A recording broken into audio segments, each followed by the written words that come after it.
what's the general consensus from your side that you would say to someone who is mad at God, gone through some trauma, some issues, some abuse, a number of things, and blaming God for that, rather than, you know what, I'm still going to bless you no matter what. How do you approach that? What's your advice that you would share to that type of person? I think firstly, if I actually knew that type of person, we'd be praying, we'd be ministering, we'd be asking for the Prince of Peace to meet with them powerfully.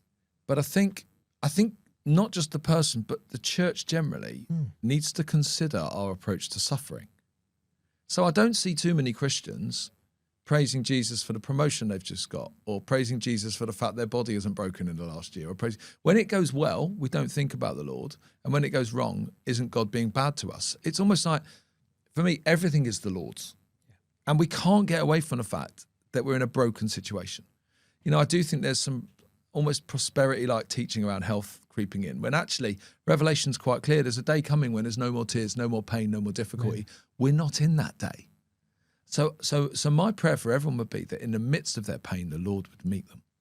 Because it's not, the pain is unavoidable in a broken world. And that's an 8-podcast series on its own, isn't it? Broken world, why does God allow suffering? But suffering is inevitable. But what is not inevitable is leaning out from Jesus, not leaning in the midst of the suffering. What I have learned is clinging on to Jesus when I'm in pain is the only way to navigate pain. There's no other way to navigate pain. But it doesn't mean the pain's not there. But I'm looking forward to the day with no tears, no difficulty, no hardship.